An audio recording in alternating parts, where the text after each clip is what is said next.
প্রায় সর্বসম্মতিক্রমে আমি যা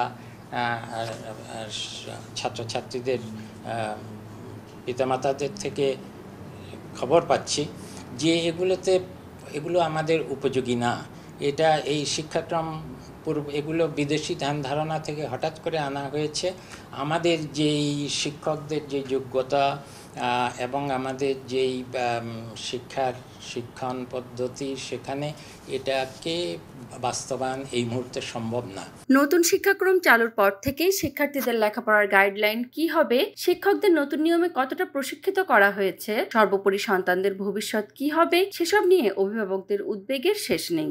সরকার পরিবর্তনের পর আবারও বিষয়টি আলোচনায়। নতুন শিক্ষাক্রম বাতিলের দাবি ক্রমেই জোরালো হয়। শিশুদের জন্য মানসম্মত শিক্ষা ব্যবস্থা আনয়নে ফলাফল নির্ভর শিক্ষা পদ্ধতি ফিরিয়ে আনতে হবে। শিক্ষার্থীরা যাতে আনন্দের সাথে জ্ঞান অর্জন করতে পারে সেদিকে জোর দিতে পরামর্শ দেন গবেষকগণ। যে উদ্দেশ্যকে সামনে রেখে আমাদের এই যে কারিকুলামটা তৈরি করা হলো, যে মুখস্থ বিদ্যা বাদ যাবে, প্রাইভেট টিউটরিং বাদ যাবে, উল্টা আরো বেশি করে মুখস্থ বিদ্যা এবং প্রাইভেট টিউটর জেকে বসলে লক্ষ লক্ষ শিশুর যখন এরকম একটা নিরীক্ষার মধ্যে পড়ে যায় তাদের স্বাভাবিক বিকাশ বাধাগ্রস্ত হওয়ার অনেক সম্ভাবনা থাকে, কারণ সে ওই জিনিসটার জন্য প্রস্তুত থাকে না। গত 1 সেপ্টেম্বর শিক্ষা মন্ত্রণালয় শিক্ষা ব্যবস্থা পরিবর্তন সংক্রান্ত একটি পরিপত্র জারি করেছে। এর মধ্য দিয়ে জাতীয় শিক্ষাক্রম 2012 সালের প্রচলিত রীতি ফিরে আসছে। পরিপত্রে বলা হয় 2025 সালে 10ম শ্রেণীতে উত্তীর্ণ শিক্ষার্থীদের এসএসসি ও সমমানের পরীক্ষা নেওয়ার লক্ষ্যে বিজ্ঞান, মানবিক ও ব্যবসায় শিক্ষা শাখা অব্যাহত রাখা হবে। যেসব শিক্ষার্থী 2025 সালে 9ম শ্রেণীতে উত্তীর্ণ হবে তাদের জাতীয় শিক্ষাক্রম 2012 এর আলোকে প্রণীত শাখা ও গুচ্ছভিত্তিক সংশোধিত ও পরিমার্জিত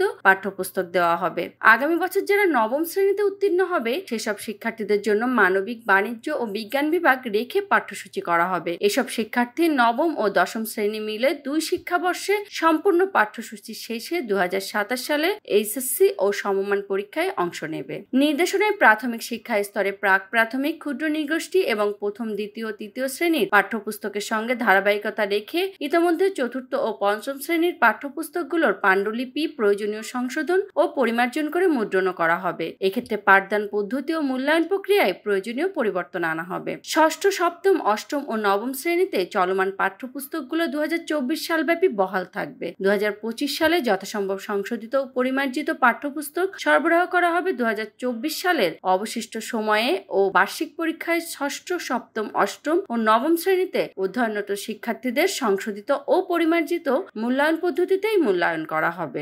ন্যূনতমভাবে আগের শিক্ষাক্রমে যেখানে শিক্ষণ পদ্ধতিও ছিল আবার পরীক্ষার ব্যবস্থা ছিল, সেটাতে আপাতত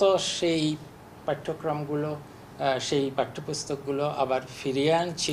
এটা মানে এই নয় যে আমরা কোনো একটা শিক্ষাক্রমকে বাতিল করে দিচ্ছি, আরেকটা শিক্ষাক্রমকে গ্রহণ করছি, তা না। এটা হলো এখন আমাদের সময় নাই, সেজন্য আমরা এই ব্যবস্থাগুলো করছি।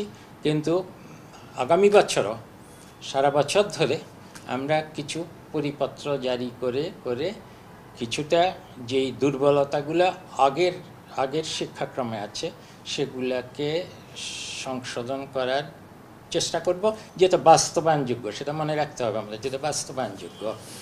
আগামী বছর 10ম শ্রেণীতে যাবে, তাদেরকে আশ্বস্ত করতে চাই যে কোনো রকমের অসুবিধা তাদের হবে না। আর প্রাথমিক পর্যায়েও আমরা ধারাবাহিকতা বজায় রাখবো।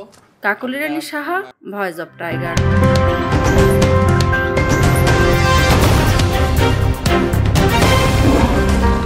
Voice of Tiger.